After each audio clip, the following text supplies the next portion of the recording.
Então, boa noite, pessoal. Obrigada pela presença de todos. Hoje é o segundo evento da nossa mostra Cinema Brasileiro para Não Chartear Ninguém, uma homenagem ao Davi Neves. A mostra, que tem curadoria do Luiz Áquila, organização minha, em princípio teria 5 curtas, 5 filmes, então a gente decidiu que vai ser uma mostra permanente. E hoje, no segundo dia, a gente vai passar mais 2 curtas do Davi Neves com o Fernando Sabino, que é o do Carlos Drummond e do Érico Veríssimo. Alguém quer comentar alguma coisa? Cássia, você que tem o DVD, quer comentar alguma coisa? Vou deixar para depois. Acho que vou deixar para depois. Eu acho que só chamar atenção para aquele passeio do Drummond nos pilotis do Ministério da Educação no Rio. Porque o Ministério da Educação do Rio era a repartição do poeta, né? O Isso. poeta era funcionário do Ministério da Educação. Ah, legal, legal. Então tá. E é também muito Capanema, curioso né? que o segundo filme, que é com o Érico Veríssimo, aparece o Luiz Fernando Veríssimo adolescente, aparece ele fazendo mágica para os filmes, para os filhos, né? E também brincando lá de fazer um harakiri japonês, né? Tipo, ele era super... Porque ele também fez, né, literatura infanto-juvenil, e vários livros dele foram adaptados para o cinema e para a TV, né? Um certo Capitão Rodrigo, Olhar os Lírios do Campo, O Tempo e o Vento, né? E minisséries também, né? Então, que conta um pouco, né, da história da formação do Rio Grande do Sul, e ele até mora num bairro que chama, acho que Nova Petrópolis, não sei. Nova Enfim, eu falei, Petrópolis. É. né? Falei, nossa, que legal, né? E aí, então, é o nosso link, né, com os escritores. E aí, eu não sei se o primeiro ou o segundo é narrado pelo Hugo Carvana. Essa coleção de filmes é do Davi Neves, com o Fernando Sabino, que parece que já tinha começado a filmar os escritores, que ele tinha uma editora com Rubem Braga, né? E aí ele já tinha feito um documentário com Rubem Braga, só que em 2007 é que fizeram o restauro, né, desse material, tanto que do Manuel Bandeira não é do Davi Neves nem do Fernando Sabino, mas inclui também no DVD e é do Joaquim Pedro de Andrade, né? Então, os filmes começaram a ser feitos na década de 70, o do Guimarães Rosa que a gente viu na sexta é todo com material de arquivo, né? E depois entrevista com os possíveis personagens, né? Dos livros do Guimarães. E aí, então, é uma coletânea contando um pouco da história da literatura brasileira, né? E aí depois a gente vai entrar nos longas também, tentar trazer os diretores para cá, para assistir filme com a gente e comentar. Beleza? Então vou fazer o teste do terceiro filme com vocês, só para ver se está tudo ok. E aí a gente já começa.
Há 10 anos que ele e a mulher podem ser vistos todas as manhãs, sempre juntos como um casal de namorados, caminhando pelas ruas do bairro de Petrópolis, em Porto Alegre.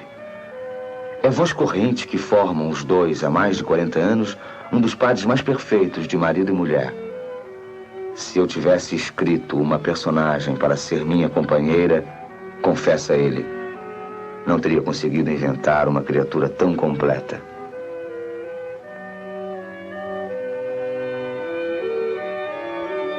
Este passeio ao conselho médico é também para ele uma fonte de inspiração.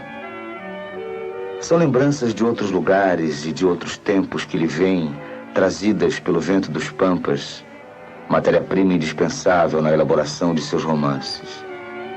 Muitas ideias fixadas para sempre em seus livros nasceram assim, durante estas caminhadas, ao sabor da imaginação.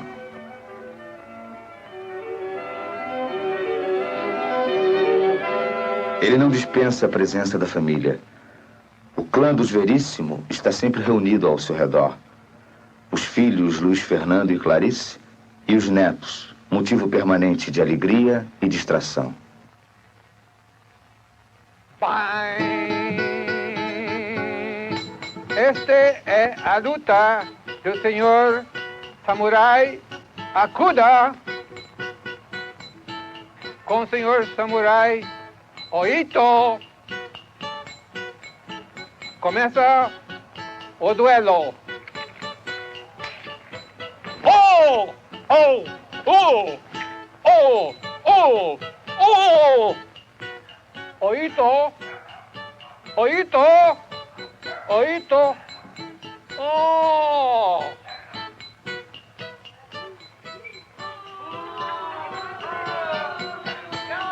Bu! Bu! Oh! Senhor Takuda faz Harakiri. Respetable público, el gran mágico del Oriente va a ser una mágica muy grande. Voy a poner esta moneda aquí, después el vaso aquí. Y prueben ustedes que voy a quitar la moneda sin tocar el vaso. Atención, es un periódico, nada más que un periódico. Lo hago así, voy a probar que la moneda continúa aquí. Muy bien, así, bien, venga, venga, la moneda está aquí, está, ¿sí? ¿Está bien? Bueno. Palmas. Muchas gracias.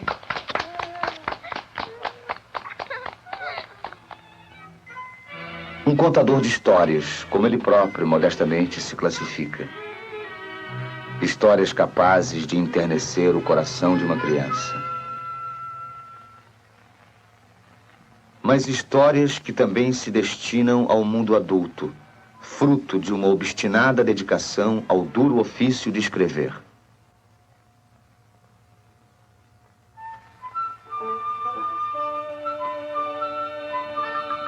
Sua obra veio crescendo em extensão e importância ao longo dos anos, desde os primeiros romances da vida urbana em Porto Alegre aos imensos painéis literários da última fase, que se confundem com a própria história do Rio Grande do Sul. As viagens, as leituras, as releituras de meus próprios livros me levaram à convicção que eu tinha de partir para alguma coisa mais larga, como um mural. E a primeira parte da minha obra, eu considero, embora eu não a renegue, muito inferior à segunda, e é uma espécie de exercício, coleção de exercícios, para eu fazer um dia o livro que eu queria sempre fazer, que é a Saga do Rio Grande do Sul. Seus livros hoje andam pelo mundo, em traduções que alcançam milhões de exemplares. Intelectual coerente e digno, sempre pronto a defender a liberdade de criação, ele conquistou o respeito da crítica e se tornou um dos romancistas mais queridos do público. Da sacada do velho e tradicional Hotel Majestic, onde passou a lua de mel, ele estabeleceu os primeiros contatos com a cidade onde sempre viveu, apesar de suas inúmeras viagens pelo mundo. Hotel onde mora até hoje um de seus amigos mais antigos, Mário Quintana, poeta da sua admiração. Outro intelectual gaúcho, de quem se fez companheiro desde então, Maurício Rosenblatt, é presença indispensável para a sua necessidade diária de convívio dos amigos.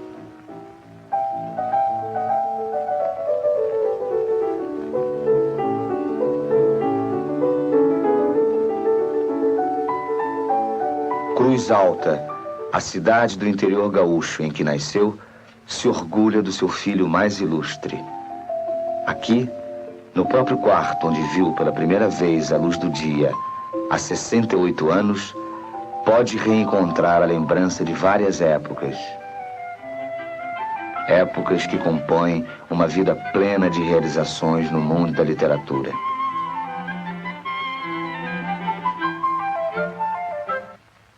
E reencontra também a lembrança de seus primeiros tempos com Mafalda. Sei que não é fácil ser, por tanto tempo, mulher de um escritor como eu, afirma ele. Eu me amo, mas não me admiro. Preciso de sua presença vigilante e amorosa.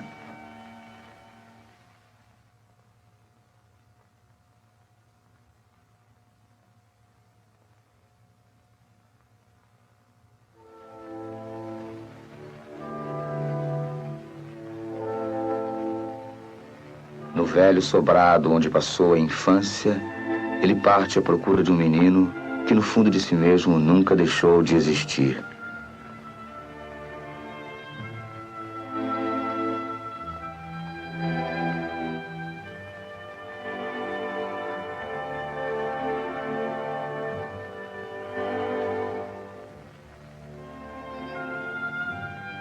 O avô, os tios e outros moradores do casarão hoje vazio são evocações de um passado que se integra no mundo inesgotável de sua imaginação criadora.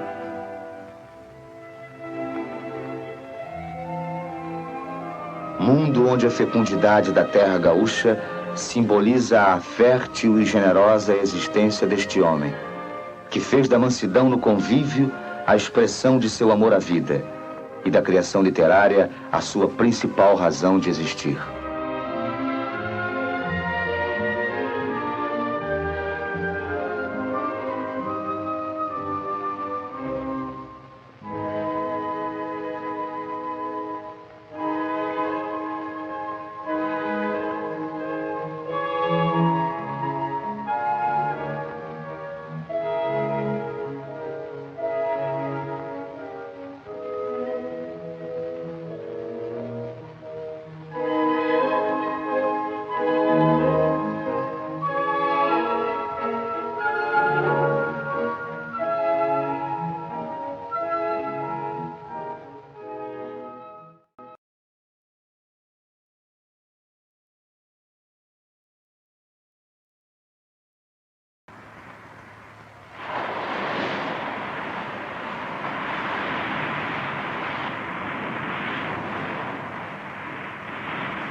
Não me fujas no Rio de Janeiro, como a nuvem se afasta e a ave se alonga, mas abre um portulano ante meus olhos, que a teu profundo mar conduza, Minas, Minas além do som, Minas Gerais.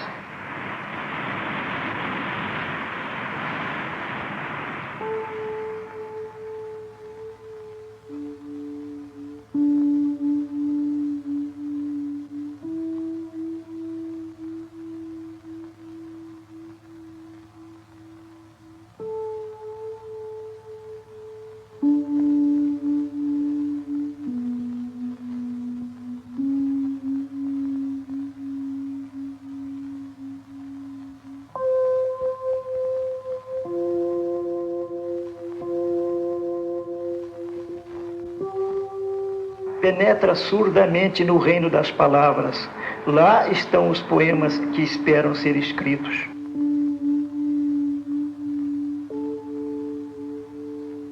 Eu confesso que, desde criança, tive uma espécie de fascinação inconsciente pela palavra pela forma visual da palavra. Eu gostava muito das letras antes de saber ler. E quando comecei a ler, eu gostava muito de jornais, de revistas, lia aquilo tudo, mesmo não compreendendo, senão uma parte mínima, mas o aspecto visual das palavras, a forma escrita, o papel com desenhos, com riscos, com letras, me causava uma impressão muito forte. De modo que eu acho que tudo que eu fiz em matéria de literatura vem desse primeiro contato com a palavra impressa.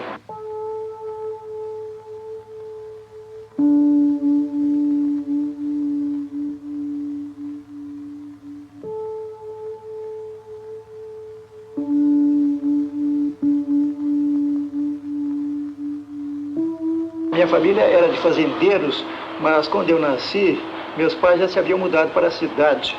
Era uma pequena cidade do interior, onde minha família tinha uma certa importância social. Importância essa que era muito relativa, né, diante da importância, por sua vez, também reduzida da cidade no quadro de Minas Gerais. Hoje, no Rio, eu estou vivendo aqui há muito tempo, a família está praticamente concentrada em minha mulher e minha filha. Essa mora em Buenos Aires, mas vem sempre nos visitar. E é através desses dois elementos que eu prossigo meu diálogo com essa rede enorme de pessoas do meu sangue.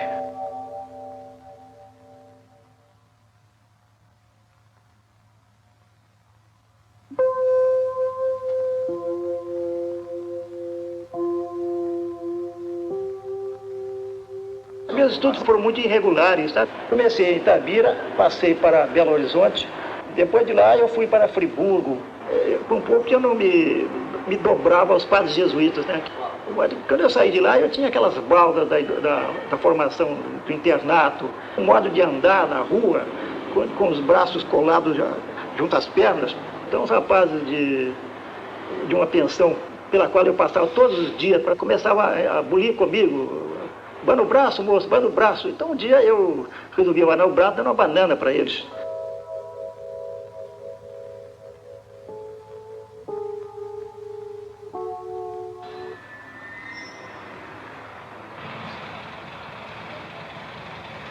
A minha fidelidade a Minas, eu acho que Minas tem mesmo, a gente está preso a Minas por um cordão umbilical.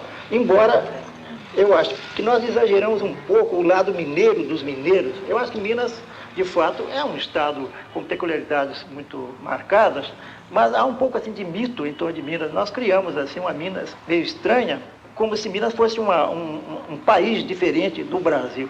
Eu acho que nós criamos um pouco assim de rocambole em torno de Minas. Agora, a ligação é evidente, isso é uma constante no homem, né? Uma certa fixação sentimental com a sua terra de origem.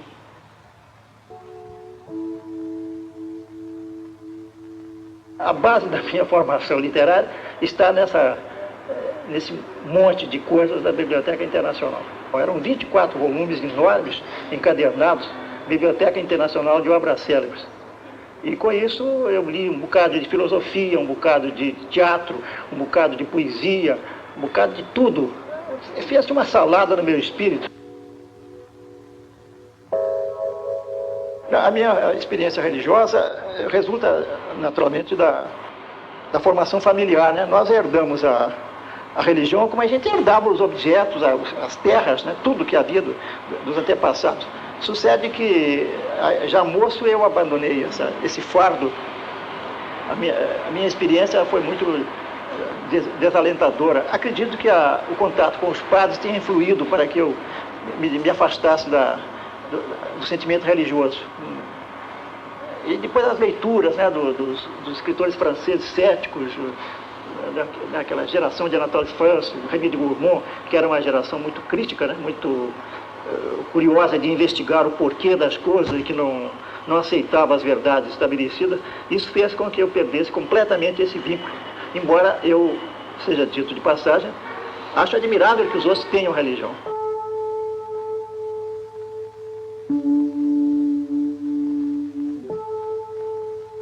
O fato da gente ser velho, já muito conhecido, muito manjado, faz com que muita gente jovem procure pedindo opiniões. e querendo mensagens, conselhos, diretrizes, etc. Eu confesso que não me sinto em condições de dar conselho a ninguém, nem a mim mesmo.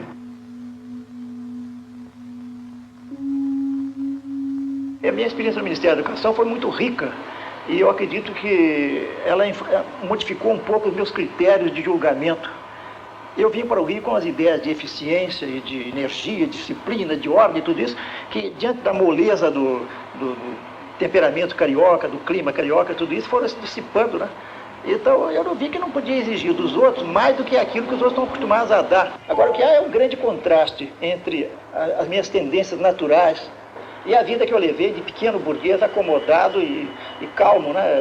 O sentimentalismo familiar, a ligação com amigos mais ponderados, em suma, e também a necessidade de ganhar a vida fizeram com que eu fosse não um anarquista militante, e sim um funcionário público, né?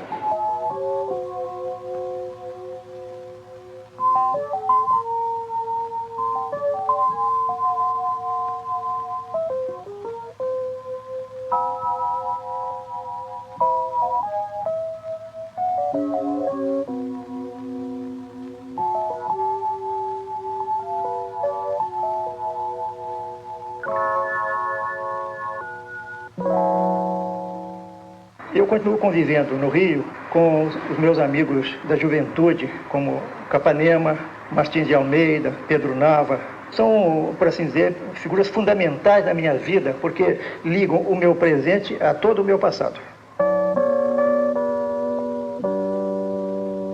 Espírito de Minas me visita e sobre a confusão desta cidade, onde voz e buzina se confundem, lança teu claro raio ordenador. Conserva em mim ao menos a metade do que fui de nascença e a vida esgarça. Não quero ser um móvel no imóvel, quero firme e discreto meu amor. Meu gesto seja sempre natural, mesmo brusco ou pesado, e só me punja a saudade da pátria imaginária.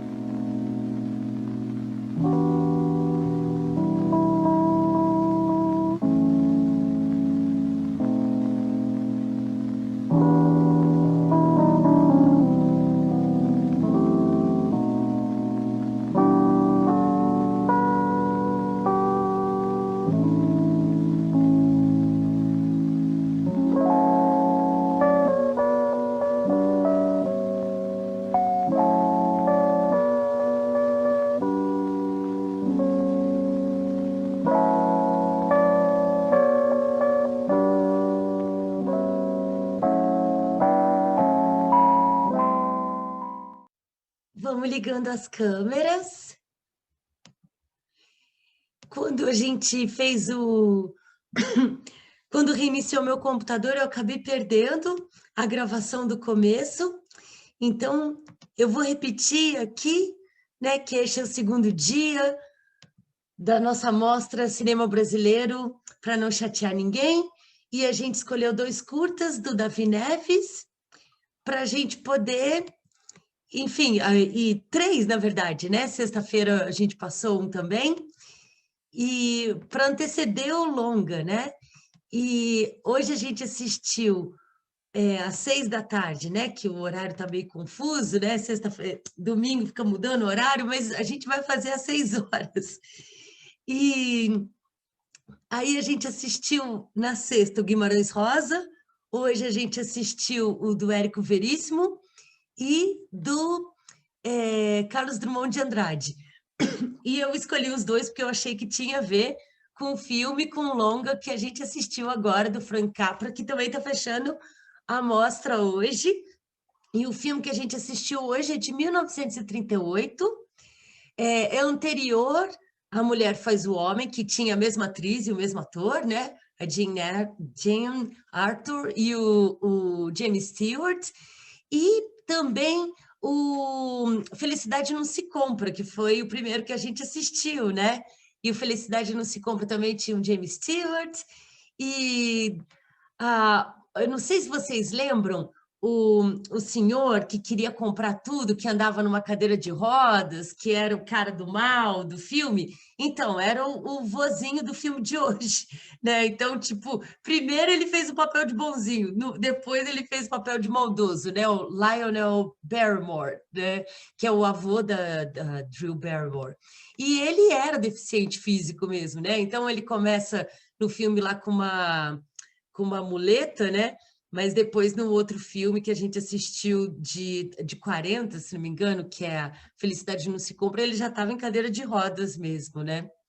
E aí eu queria que a Cassi e a Flávia pudessem comentar um pouquinho, o Áquila, os 2 primeiros filmes, antes da gente ir para o longa. Meu pai chegou atrasado, mas chegou, ele está aí, acho que com o computador do meu genro, Lucas Cerrado. Enfim, ou ele usou seu Zoom, tá o nome dele aí no seu Zoom. Né? Ah, eu tenho que liberar o áudio, desculpa, pessoal. Pronto. Quem vai ser o primeiro a falar? Áquila, Cassi, Flávia. Áquila está no mudo. Cassiano, é claro, porque eu quero ouvir. Eu também só vou ouvir hoje, Lília. Só vim ouvir. Ah, mas se quiser compartilhar com a gente alguma curiosidade também, fica à vontade.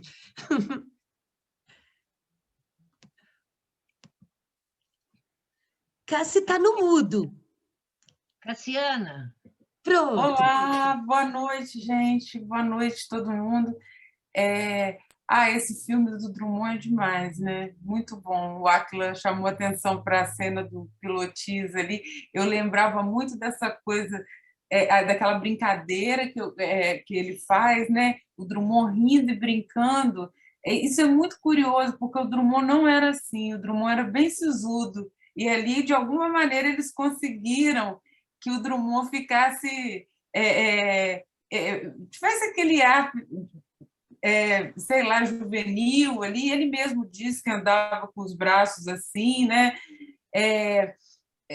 Essa coisa do Drummond, né, de ser... Então, isso é um momento inédito, assim, essa parte desse filme é bem legal, porque o Drummond alegre, o Drummond rindo, é muito raro. Tem até na própria correspondência entre o Mário de Andrade e o Drummond, que primeiro saiu pela BemTV, que era até a editora que foi mencionada na sexta-feira, né? Que era a editora do Fernando Sabino, depois com outros mineiros, com Ben Braga, saiu a correspondência, e o Mário de Andrade conheceu o Drummond em 24, e o Mário de Andrade ele disse que não aconselhava, mas acabava que aconselhava muito. Depois colocaram um nome bonito, que eu gosto muito, a Lição do Amigo, o título da correspondência entre os dois. E ele falava, Drummond, vamos gostar do Brasil, você é moço, porque o Mário de Andrade era mais velho, vamos gostar do Brasil, vamos gostar da vida, né? Eu amo Drummond, mas é uma característica do Drummond ser bravo, né? Principalmente com essa questão colonial. A gente vê no filme ele falando essa mistificação, Minas Gerais não é isso tudo não, né? Aquele poema, eu até separei o poema aqui, Confidência do Itabirano, né? Alguns anos vivi em Itabira, principalmente nasci em Itabira, por isso sou triste, orgulhoso de ferro, 90% de ferro nas calçadas, 80% de ferro nas almas. Aí ele fala, ao final, tive ouro, tive gado, tive fazendas, hoje sou um funcionário público. Itabira é apenas um retrato na parede, mas como dói. Esses versos são bem famosos, né? E aquela vida besta também, eita vida besta, meu Deus, um carro passa devagar, e ele diz assim, ô vida besta. O Mário de Andrade tentou aconselhar, mas é muito forte realmente o Drummond, essa revolta, principalmente com essa coisa, quando ele se intitula Fazendeiro do Acre, que é um título de um livro dele, ele fala, faço com palavras, eu não quero saber dessa coisa de ser fazendeiro, minha coisa né? E a coisa do funcionário público, que aí eu vou até perguntar para o Átila, ele trabalhou na mesma época que o Lúcio Costa, né? Pois é, ele foi colega de meu pai no Patrimônio. Eles eram colegas, Lúcio Costa, Drummond, meu pai. Ai, E, que legal. e meu pai sempre, quando eu tinha assim tendências jovens e boêmias, meu pai me criticava dizendo que o poeta Drummond era o único na repartição que assinava o ponto. É verdade. E ele fala sobre isso, né? Ele fala sobre isso. Ah, eu mudei um pouquinho meu jeito, porque quando cheguei no Rio era diferente. É, exato. Ele diz que amoleceu, né? É, eu gostei muito, e do Érico Veríssimo também, muito legal, muito legal. Eu gosto muito também do filho, Luiz Fernando Veríssimo. É legal ver ele ali, né, mais jovem. Adolescente, Agora, eles moram, curiosamente, o bairro é Nova Petrópolis, né? Onde eu moro. Mas é bem legal, assim, ele é irreverente. E são muito diferentes os escritores, né? O pai do filho, mas eu gosto dos dois. O nome do bairro lá em Porto Alegre é Petrópolis, eu É conheço. Petrópolis? É Petrópolis. Nova Petrópolis é uma cidade na Serra. Tá. Pois é, mas O bairro Petrópolis, é essa Petrópolis. coincidência aí de... Mas eu gosto muito do pai e do filho, tanto do Érico Veríssimo quanto do Luiz Fernando Veríssimo, que agora deve estar mais ou menos, eu não sei, né? Às vezes ele até está mais jovem nesse filme, porque o Luiz Fernando Veríssimo agora está com 84 anos, né? é Agora é verdade. impressionante, desculpe, ver a qualidade de gente que tinha na administração pública, né? Drummond foi chefe de gabinete do ministro da Educação, né, do Capanema, e depois foi ser arquivista do IFAM, né, do Patrimônio. E o IFAM era dirigido pelo escritor bissexto Rodrigo Melo Franco, né? Então era uma qualidade incrível das pessoas. Diferença agora é um pouco diferente.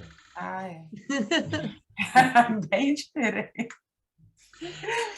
É verdade. Então, vou repetir um pouquinho do que a gente tinha falado no começo, né? Essa mostra que é uma homenagem também ao Davi Neves, né? Que é também o diretor desses curtas, junto com o Fernando Sabino. Tem esses dois filmes, né? Eles foram restaurados e lançados em DVD em 2007, né? Então, a data de lançamento do filme, né? Depois do restauro da Cinemateca, é de 2007, mas eles fizeram desde o começo da década de 70, né? Quando eles começaram a filmar, né? O Davi Neves e o Fernando Sabino. E aí são esses dois, né? Para começar a mostra, esses três filmes, né? Do Davi Neves, para a gente começar, enfim, entrando um pouquinho no cinema brasileiro. E com a piadinha, para quem não estava aí na sexta-feira, né? Cinema brasileiro para não chatear ninguém, porque o Átila, uma vez saindo do cinema, da sessão do Fulaninha, encontrou o diretor Davi Neves perto do cinema, né? E foi elogiar o filme, falou que o filme era muito legal, tudo. Aí ele falou, mas eu não faço filme para chatear ninguém, né?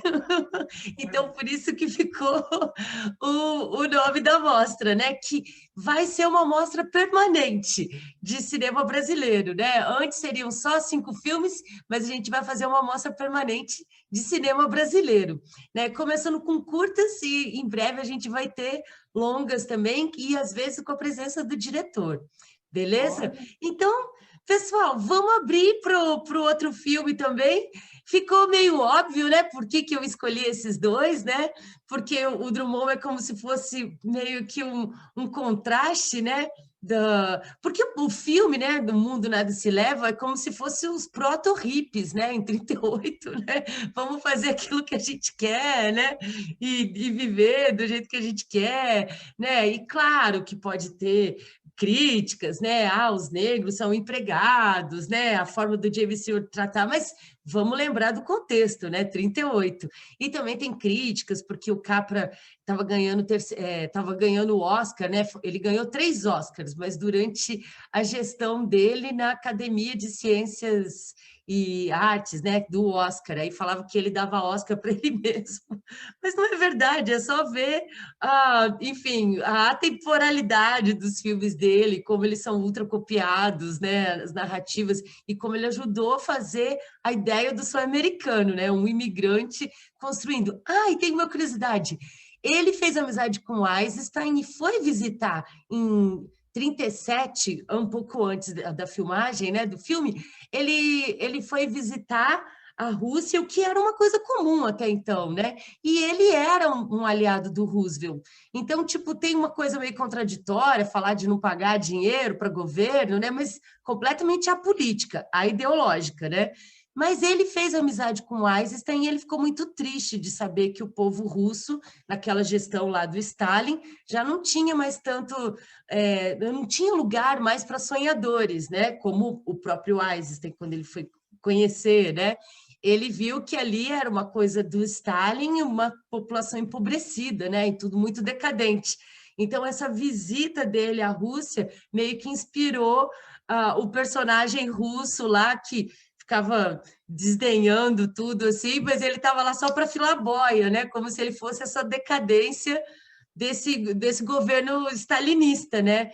E antes dos Estados Unidos, enfim, entrarem na guerra, né? Mas todo mundo já sabia o que estava acontecendo. Então, quem vai ser o primeiro a falar? Átila? Eu queria falar ainda sobre os curtas. Eu acho que uma coisa que eu sempre observo quando vem esse assunto é a diferença entre os modernos paulistas e os modernos cariocas. Então, vamos por Drummond, Capanema, Rodrigo Melo Franco, como modernos cariocas, né? Pode colocar.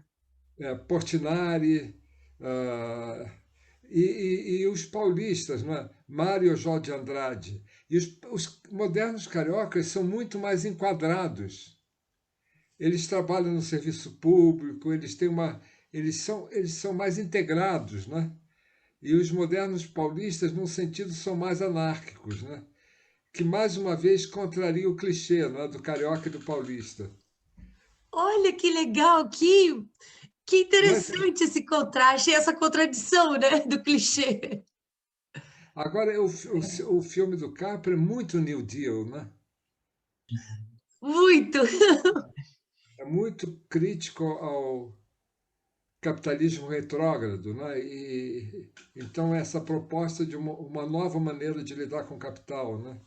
É muito interessante também. Adorei o filme. Aliás, depois desse blá blá blá sério assim, adorei o filme. Eu gostei mesmo porque ele é muito divertido. Né? Ele foi feito antes dos 2 últimos dos 3 últimos, né, que a gente assistiu, mas está ali concentrado, né?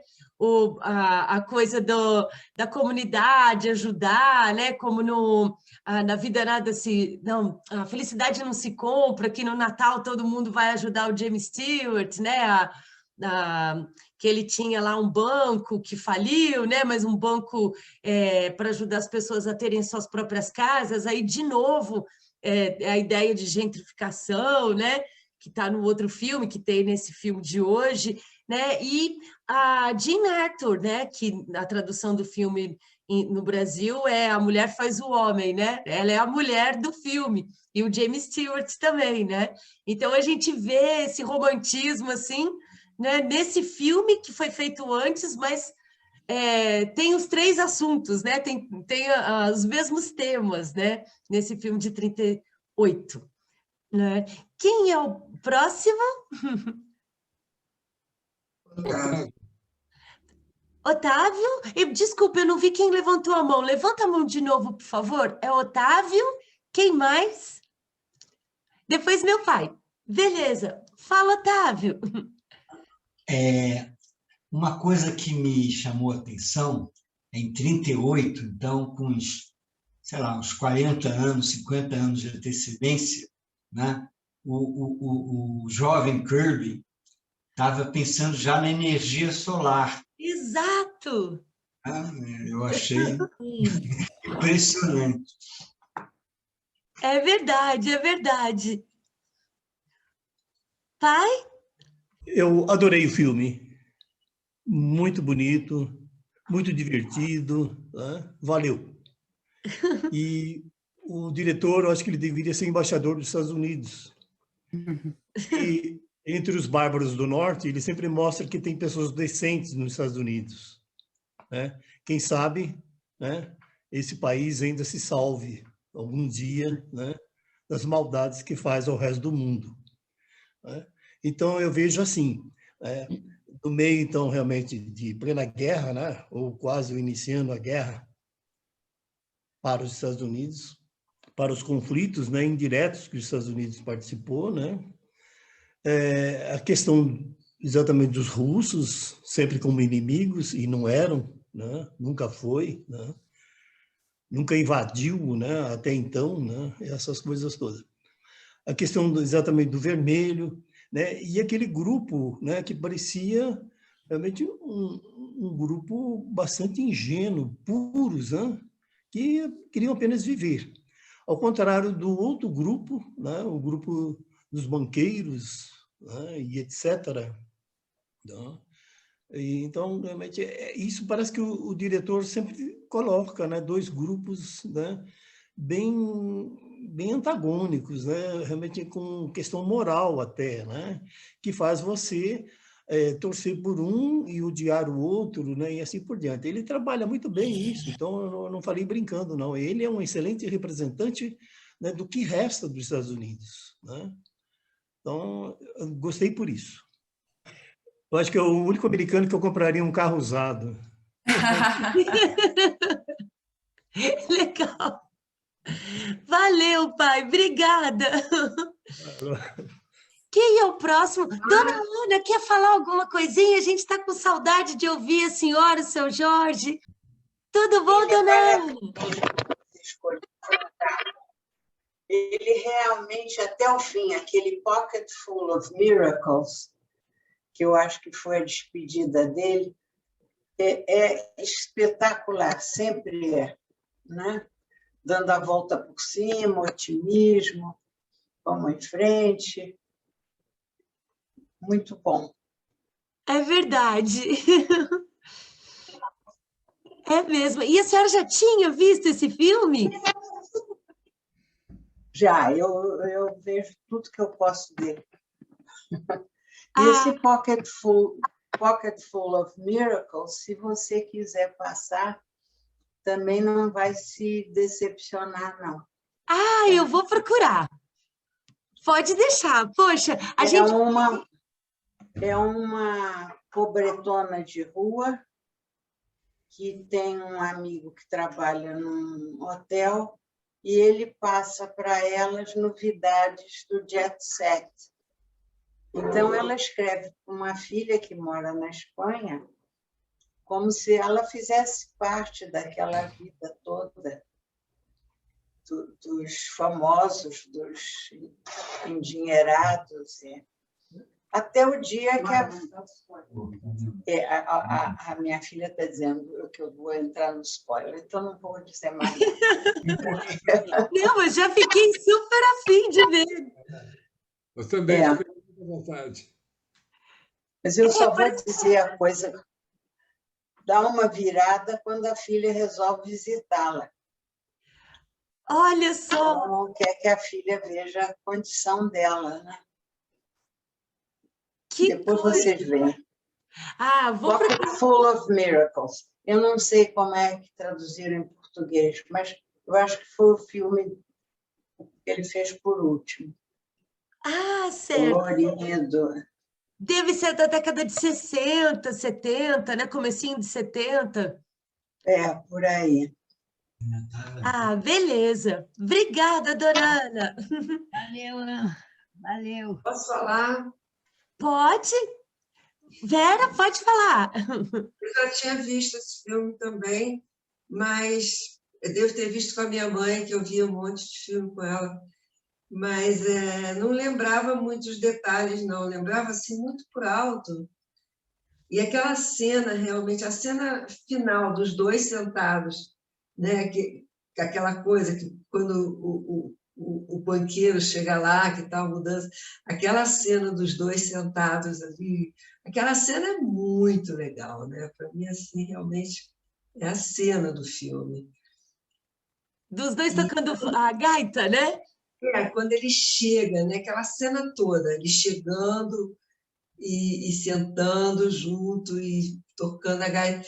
E assim, é sempre isso, né? O Capra, ele sempre pega essas figuras caricatas o banqueiro, o outro é o cara que quer, o político que quer fazer uma coisa errada, o outro é daquele da cidade, né, o capitalista que quer comprar tudo, que quer dominar tudo. E ele ataca essas figuras, é muito bacana, assim, que ele ataca mesmo, de frente, né? Ele não passa pano quente, ele ataca direto, mas ataca de um jeito bacana, não é de uma coisa raivosa, não é uma coisa destrutiva, é uma coisa que diz assim, não, eles podem, quem sabe, eles podem mudar também, eles podem ter uma outra atitude, né? É bacana. E não deixa de ser capitalista, né? Porque ele falou na oração do final do jantar, né? Do último jantar. Não, mas é o capitalismo selvagem que ele ataca, não é o capitalismo, mas é assim, essas figuras selvagens que querem passar por cima de todo mundo, que querem destruir as pessoas para se dar bem, para ficar, né, cheio do dinheiro, esse tipo de coisa, né? Ele sempre ataca, mas ao mesmo tempo ele dá uma chance para os caras, ele fala assim, não, pode mudar, né? O cara pode cair em si. É legal. É verdade. Cassi? Não, eu tinha pensado também que você escolheu esse filme, o segundo filme com o do Érico Veríssimo, porque tem aquela coisa, olhar os lírios do campo, ele cita aquele versículo, que não trabalham nem tecem, mas estão, nem Salomão vestiu. Eu acho que tem isso, mas aquela família, por outro lado, ela é adorável, assim, as pessoas estão vivendo num universo muito lúdico, né? E não estão ligadas nessa coisa que a família do cara é bem mais desinteressante que a família da garota, né? E acho que é um filme para domingo, assim, né? Aquilo que você falou ontem, domingo a gente tem que ver filmes assim, né? Isso mesmo.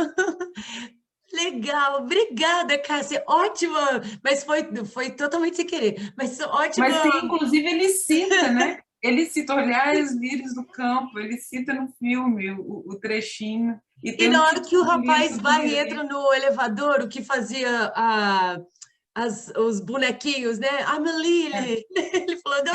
Aquele cara é o máximo, aquele bonequinho, aquela turminha que trabalha ali. Eu acho legal também as coisas, um faz aqueles bonecos interessantes, máscara, o outro fogo de artifício, a menina dança, mas não dança bem, mas não importa, faça mal, é o lema do punk, faça mal, mas faça, seja feliz, se divirta. Isso mesmo. Aquilo depois, Guará. Só quero agradecer a aula do tio Áquila, porque quando ele fala e abre a boca, é uma aula que a gente aprende. Agradecer a Lili, porque essa nossa família que a gente criou, a gente vai vivendo e aprendendo.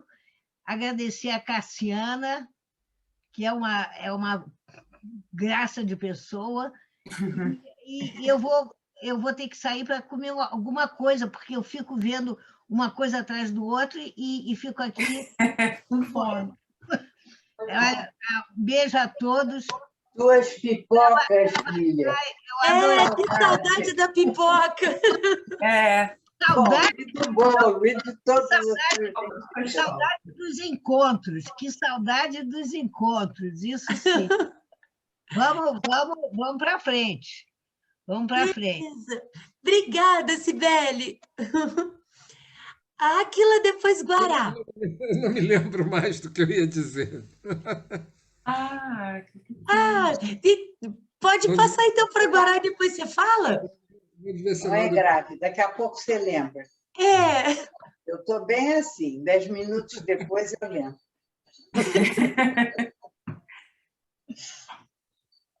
Não, eu só queria dizer que eu adorei o filme e que realmente a família dela é interessantíssima. Adorei, adorei, adorei. É verdade. A Dona Vilma também escreveu no chat que adorou os curtas e o filme do Capra. Eu também mesmo. É uma lição de vida. Não é? Bom, gente, boa noite. Muito obrigada. Boa noite, Ana. Boa noite. Então, até a semana que vem, né? Até semana que vem, Dona Ana. Boa noite. Boa noite. E adorei os curtas também, muito bons, muito bons. Foi ótima escolha, assim, eu acho que tudo a ver mesmo. Não sei, você foi sem querer, né? Não, a coisa do lírio do campo, eu não fiz a associação com isso, eu pensei no próprio curta mesmo, que era ele, com a família dele, contando história, né? E se divertindo. Muito legal. Muito bom. E assim, crescendo uma família assim, que se reúne, canta, dança, imagina como é rico, né? É muito legal isso. Então, muito boa aquela família dela, né? Maravilhosa. E a dele é bem o retrato, assim, que é hoje realmente, né? Capitalismo selvagem, as pessoas que só pensam no dinheiro, né? Pensam em ter e esquecem de ser. E a família dela, não. Assim, talvez esquecesse de ter, mas nunca esqueceu de ser, né? Eu acho que é isso. É verdade. Valeu, Guará. Áquila lembrou? Lembrei. É o seguinte, quer dizer, naquele período do New Deal, né? Eu acho que deu uma segurança aos americanos, quer dizer, o fato deles terem um capitalismo com uma face mais distributiva, né? Deu uma segurança a eles em relação à União Soviética. Quer dizer, o bicho-papão comunista já não metia tanto medo, né? Inclusive, a Eleanor Roosevelt, a mulher do Roosevelt, teve na União Soviética e escreveu textos muito elogiosos, né? Então, a coisa estava... A polarização estava atenuada naquele período. É verdade. Vera? Você sabe o que eu me lembrei? Lembrei agora. Me lembrei da família do professor Maurício. Eu já comentei com você, né, que na época que eu morei aqui 1 ano, quando eu tinha 14 anos, eu e Henrique, e a gente ficou amigo, né, das filhas do professor Maurício Silva, que era um professor do Werneck, do estadual, era uma pessoa incrível, diretor de teatro, ele fazia teatro aqui em Petrópolis. Era uma pessoa incrível, incrível, incrível. Ele formou toda uma geração aqui, uma pessoa muito querida, sabe? E aí eu me lembrei agora da família dele, porque a família dele era um pouco assim. Era assim, ele tinha 7 filhos, era professor. E um tocava guitarra, a outra dançava, o outro, sabe, a outra não queria fazer nada, não fazia nada. E era assim, sabe? Era muito esse clima, eu me lembrei agora. Era exatamente isso, era uma pessoa que tinha essa coisa, entendeu? Na casa dele, cada um fazia o que queria. Realmente, assim, e era um ambiente maravilhoso, né? Porque era rico intelectualmente, ele ensaiava as peças lá, e a gente conversava sobre tudo. Imagina, eu tinha 14 anos, mas é porque o Henrique estudava com as filhas dele, com a Estela, e, enfim, a Estela depois teve uma escola de dança aqui. Então, todos eles, de alguma forma, se acharam, né? Mas era um ambiente assim, que você não encontrava em qualquer lugar. Ainda mais Petrópolis, que era uma coisa mais, naquela época era mais tradicional ainda, do que hoje em dia muito mais, era muito mais careta. E ali era um mundo assim diferente. A gente ia para lá todo dia. Todo dia a gente ia para lá de tarde. Era muito, muito bom. A gente ia a pé, era lá na Rio Branco, lá longe. A gente ia a pé, voltava a pé. Era um negócio assim incrível, eu me lembrei agora. Era exato, não era assim tão caricato assim, né? Mas era exatamente esse clima. E era isso, era uma pessoa assim, que tinha esses valores, né? Muito legal. Se eu puder pegar uma carona, essa coisa dos agregados, né? Porque nessa casa as pessoas chegavam lá e ficavam, né? Então, né, existia esse tipo de coisa, né? De casa que os amigos, né, de repente, ficam agregados na casa. Né? Isso, as famílias tinham famílias maiores, né?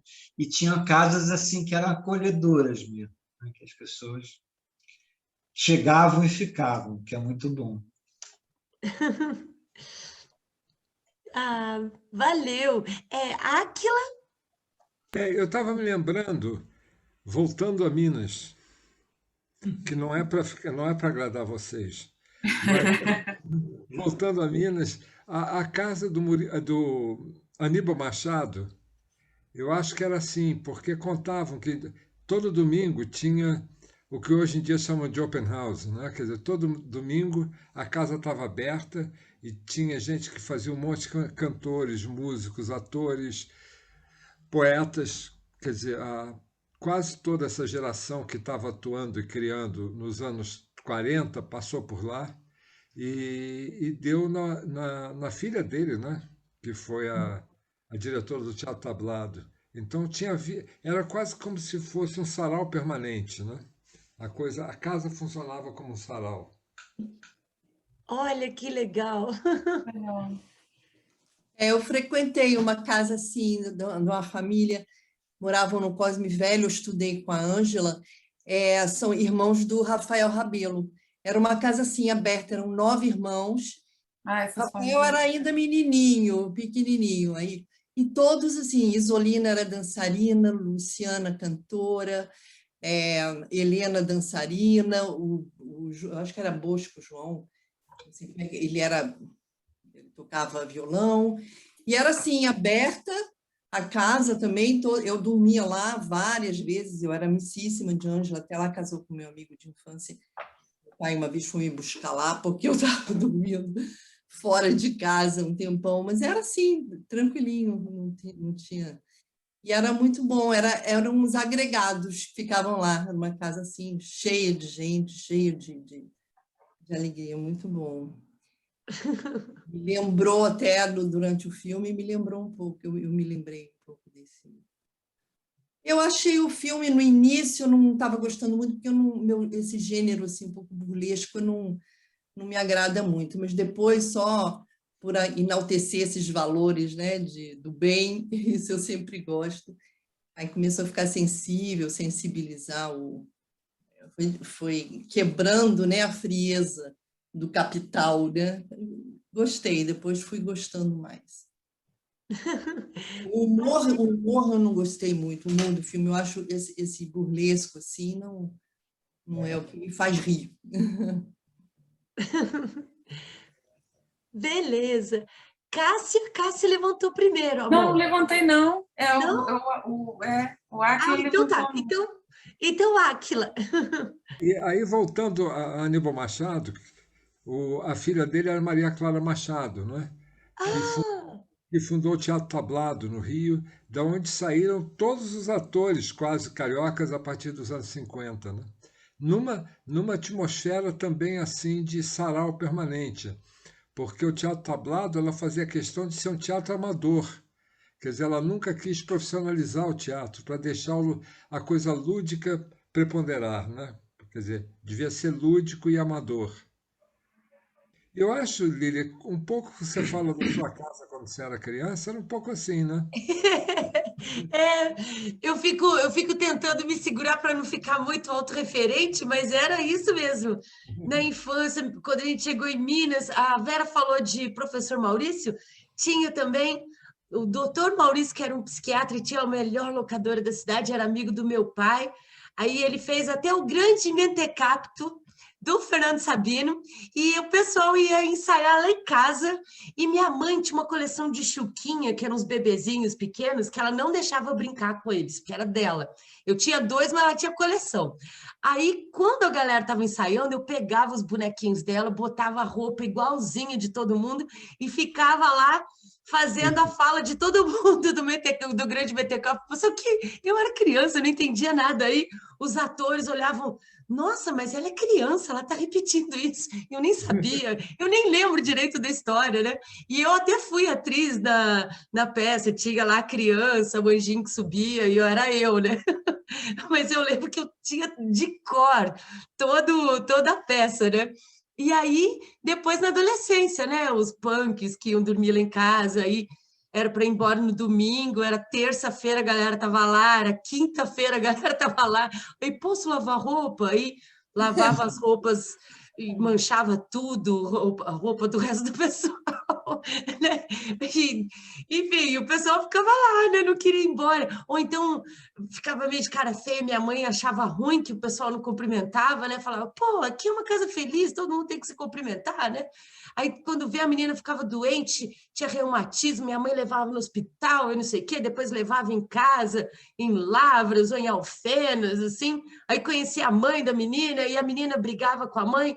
Aí, quando voltava lá em casa, minha mãe falava, olha, eu acho que a sua mãe é muito brava, mas eu não sou, não, você pode ficar minha amiga. Mas minha mãe era brava também, mas ela ficava tentando ser amiga da galera, e o povo ficava à vontade mesmo, não ia embora, e voltava e não ia embora, tipo, dormia aonde pudesse, né? Onde tivesse um cantinho ali, dormia, né? Lá em casa era... O senhor quer falar? Opa! Pode falar agora.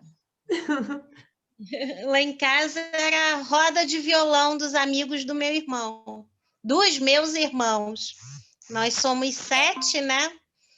E a casa estava sempre cheia também, tinha os agregados. E uma vez meus irmãos encontraram um rapaz na rua e levaram para dormir lá em casa. E o rapaz falou para minha mãe, olha, a senhora me desculpe, mas é que meu dinheiro acabou, eu vim de carona e tal, acho que era da Bahia, era do Nordeste. Mas a minha mãe é muito rica lá e tal. A minha mãe, isso não importa, fica aí o tempo que você precisar. E ele ficou, acho que 1 mês lá em casa. E aí ele pediu dinheiro para a mãe mandou dinheiro para ele voltou para casa. Aí, passado um tempo, chega uma encomenda lá para mim. A mãe dele... Pode falar agora, o Zé estava se despedindo. A mãe dele tinha uma boutique de roupa infantil e chegou um vestido lindo para mim, porque eu era pequenininha, né? Eu tinha, nessa época, eu acho que 1 ou 2 anos, eu sei da história da minha mãe e meus irmãos contarem. E aí chegou o vestido para mim, que eu adorava, e aí eu falava assim... Eu ainda tinha uma frase para esse vestido, assim, vou botar meu bipi do B-meio, pegar o ombi e ir para o picaco. Eu vou botar meu vestido vermelho, pegar o ônibus e ir para o supermercado.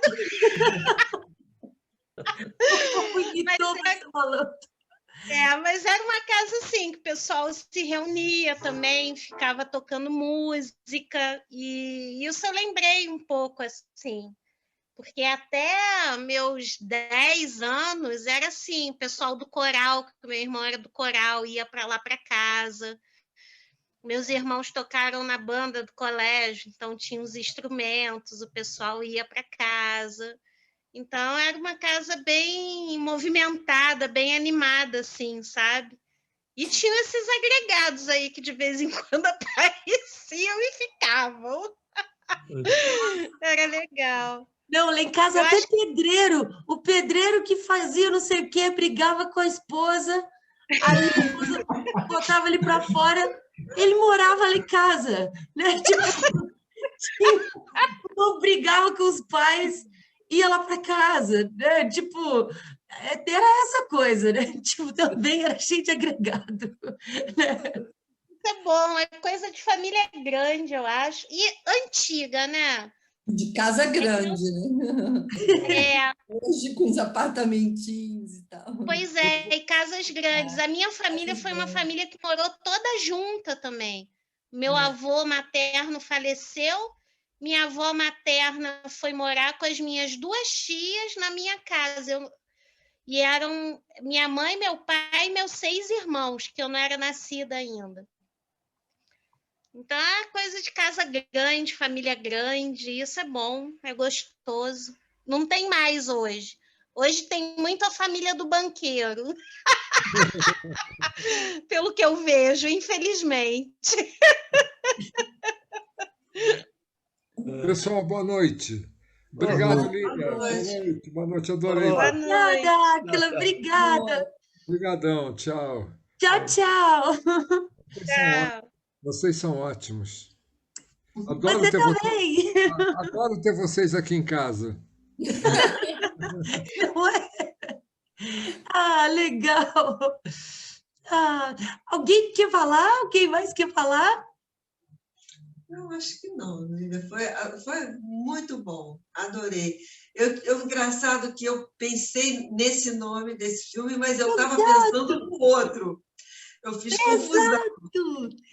A Vera tinha falado do Mundo Nada Se Leva, achando que era a felicidade não se compra. Eu fiz exato, Mas foi ótimo ver os dois. Esse eu tinha visto, o outro também, mas eu fiz confusão dos nomes.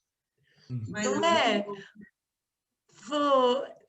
Mas é muito legal. Ontem eu estava falando com a Cássia, né? A gente estava, enfim, vendo uns projetos aí junto, né? Aí estava conversando com ela, com o marido dela, né? E eles são super fã de Billy Wilder. A gente já viu vários, né? Mas a gente não viu as comédias, assim. A gente viu mais... Porque ele fazia tudo quanto é gênero, né? A gente viu A Montanha dos Sete Abutres, que é sobre a imprensa. A gente viu a gente viu uma comédia mundana, que é a minha favorita, né? Mas a gente viu também o Sunset Boulevard, que conta um pouco, né, dessa época do cinema. Foi feito na década de 50, quando a TV estava meio que ameaçando acabar com o cinema, e aí ele vai e conta a história do cinema mudo, né? Como se fosse fim de eras, né? E aí a gente viu alguns filmes dele, mas Testemunha de Acusação também, mas não vimos as comédias, né? As comédias a gente podia ir também. O Áquila pediu... Eu super apoio, porque eu acho que ele é um mestre do roteiro, né? Não é? Tipo, os roteiros são fechadinhos, perfeitos, não tem nada despropositado. Aquela mínima coisa ele amarra lá na frente, eu acho isso muito bom. E eu acho muito engraçado. Eu não sei, eu esqueci, mas o final de Quanto Mais Quente, Melhor, para mim é memorável. O melhor filme, melhor final de filme, né? É tipo, eu sou homem. Ah, tudo bem, ninguém é perfeito. Jack Lemmon. Mas o Bernardo ontem estava falando do filme, que o filme favorito dele é o filme também favorito que o Áquila já pediu um tempão e está aqui na agulha para passar, que é o da Marilyn Monroe com a saia, O Pecado Mora ao Lado, Seven Years. Você não chegou a passar O Pecado Mora ao Lado aqui? Não passei, a gente pode assistir semana que vem, né? É bom demais, eu amo também. Sabe, o filme parece assim, meu apartamento falasse que parece uma peça de teatro, né? O de hoje, eu até, se não tivesse o começo e o final e aquela cena do julgamento, a história também podia ser toda ali na sala da família, né? Tipo, eu adoro filme assim, que é tipo uma peça de teatro, que a coisa se passa só Mas naquele eu espaço. acho que era uma peça originalmente, aparece no crédito no início, não Ah, porque é muito tempo na sala e a é? dinâmica entre os personagens. Eu não observei isso, não, mas eu adoro isso. Eu adoro quando o filme tem esse lance teatral, assim, que não tem muita externa, essas coisas são essa coisa de gastar, né, do hollywoodiana, que fazer um monte de externa e não sei o quê. Eu adoro quando é só um lugar em que tudo acontece porque a dramaturgia é melhor, os diálogos são melhores, a relação dos personagens é mais interessante. Eu gosto. Eu sou super fã quando é assim. E teve algumas críticas, né? Meio não crítica, mas tipo revisionismo, né? O Bazin falando que o cinema, assim que ele começou a ser falado, ele começou a ser preguiçoso. Porque até então, com o cinema mudo, a linguagem já estava pronta, né? O cinema falado veio completar, mas a montagem era a alma do cinema, né? E que era o que diferenciava, por exemplo, o cinema do teatro, né? Então, com uma fala, começaram a criar filmes, né? Mas isso ele escreveu na década de 50, 60, né?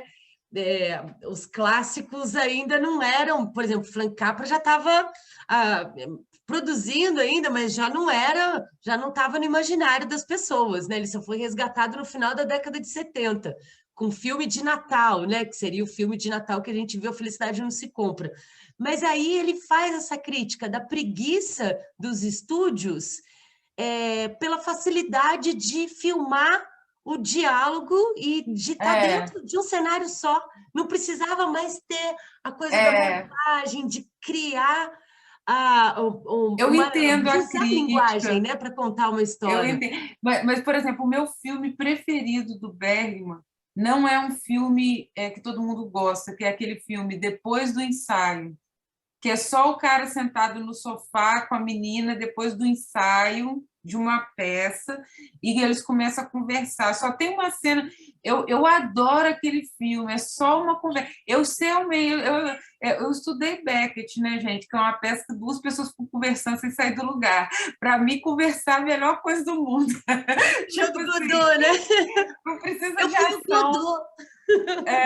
Eu melhor sou eu, que ganho dinheiro para conversar. Pois é. Conversar é a melhor coisa do mundo. Eu adoro conversar. Eu não preciso de uma grande aventura se eu estiver conversando também. Pois é. Então já está marcado. Semana que vem a gente pode terminar o Domingão com Pecado Moral ao lado, né? Vamos sim. É muito bom. Ela tem uma fala lá que eu adoro, mas não vou falar agora, não. Deixa eu ver. Pode falar, porque a gente... Todo mundo já viu? Porque todo mundo... Eu já vi. Eu não vi mais uma vez. Ele está todo preocupado porque ele é casado, né? E aí tem uma hora que ele fala assim, não, porque eu sou casado. Ela fala...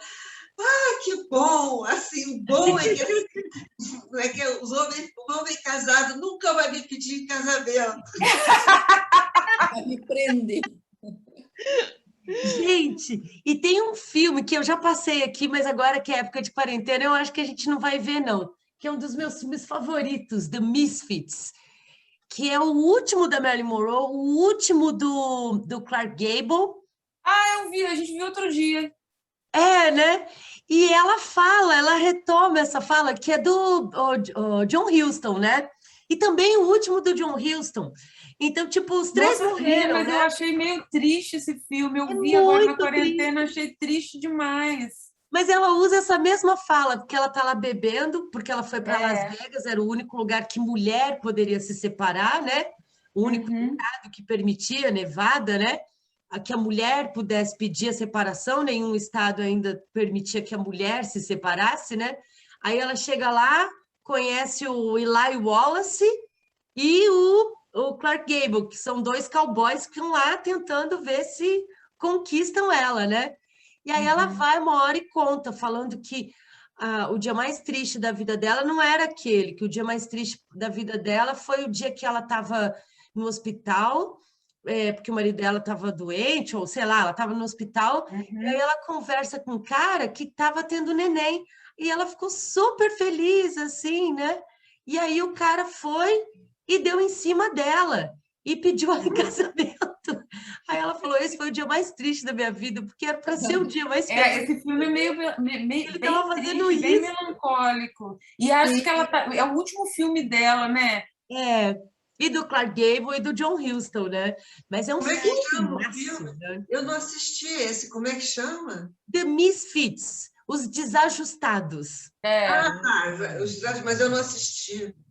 Legal, a gente podia um dia Ela ver. ela tá linda, como Tá sempre. linda, Ela E do super Arthur sexy, Miller, super né, a peça. linda. Mas eu acho que aquele estado de espírito ali talvez tivesse parecido com o dela também, porque ela sendo muito linda, os homens, ela estava de saco cheio, né, dos homens também, né? Eu fiz a legenda para um documentário sobre ela, e assim, super machista, né? O documentário, mais ou menos da época, e não tinha, enfim, não tem versão, não saiu no Brasil, né? Mas é o documentário mais completo, assim, sobre ela, que eu gosto dela, mas eu não assistiria um documentário sobre ela, mas eu estava recebendo para fazer a legenda, então eu assisti muito, né, o documentário, por muitas horas, né, produzindo a legenda. E ela estava errando muito as falas de todos os filmes, muito bêbada, atrasando. Ela estava assim, começando a ser renegada para os papéis em Hollywood, porque a filmagem é por dia, você paga toda a equipe. As pessoas se irritavam. E aí ela chegava, quando chegava, desmaiava, né? Daí tinha que chamar médico, tudo. Então, tipo, ela estava sendo muito cara. E aí os próprios diretores achavam que ela já não estava tão mais bonita. Porque Nossa, mas ela estava estava conseguia preservar a beleza aos 30. Eu, o quê? Né? Eu escrevendo essa legenda, o quê? Preservando a beleza aos 30, mas ela já estava fora de forma por causa da bebida, tinha olheira, estava gorda. Aí eu, gente... Nem estava, gente. Tem um legenda... ensaio dela com aquele corpo dela, é lindo aquele corpo. É um corpo um pouco mais, assim... Ela é super sexy, é um corpo que não é aquele corpo de espartilho, mas ela estava linda. Natural, né? É um corpo natural, porque naquela época ninguém malha, igual agora, essa coisa de malhar, barriga definida. Eu achava aqueles corpos bem mais bonitos. Bem mais bonitos, mais ou menos. Com certeza.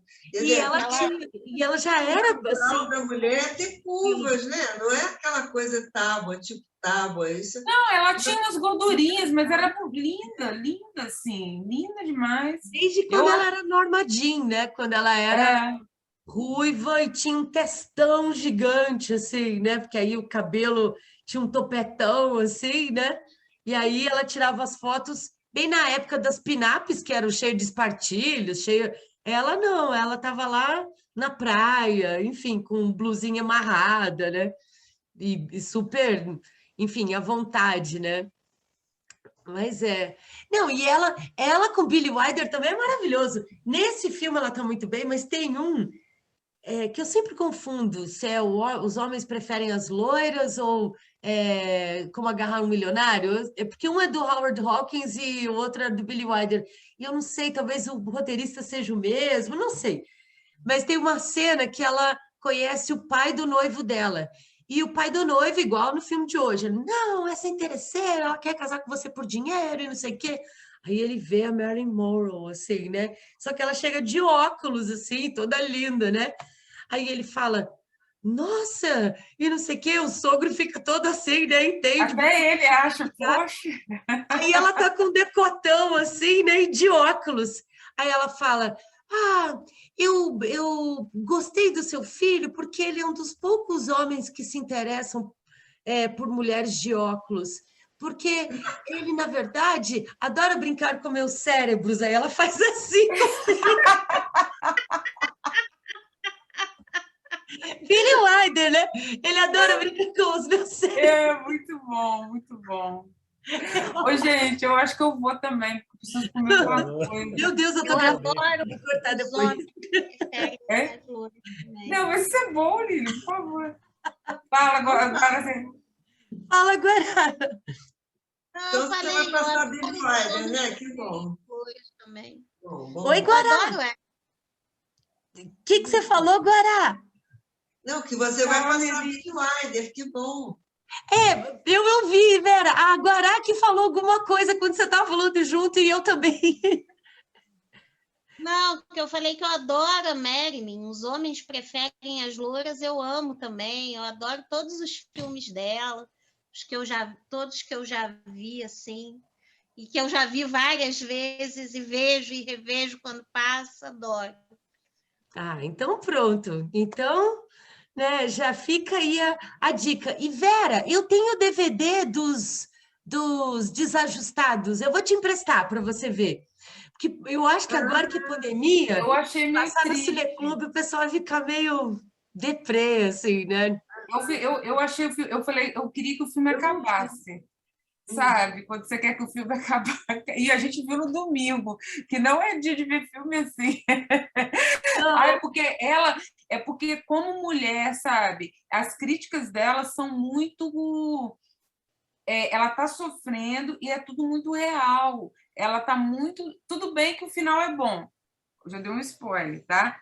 Mas assim, mas depois de muita decepção e sofrimento, é muito legal o começo que elas começam comemorando o divórcio. Ela é uma mulher mais velha, elas estão comemorando o divórcio, o que é muito, né, vanguarda, né? Tipo, elas estão comemorando o divórcio. Aí vem toda aquela coisa de relacionar com os homens, e nunca é legal. É sempre uma situação de assédio, e ela o tempo todo mostrando aquela melancolia com aquela situação, e os caras também. E aí tem uma outra metáfora também de uma época que passou, dos cowboys e tal. Aí, mas enfim, pelo menos no final, não diria feliz, porque até chegar lá é um sofrimento que eu vou te contar. Eu não vi, não. Não, Lília, eu quero sim, mas deixa eu esperar mais um pouco. Né?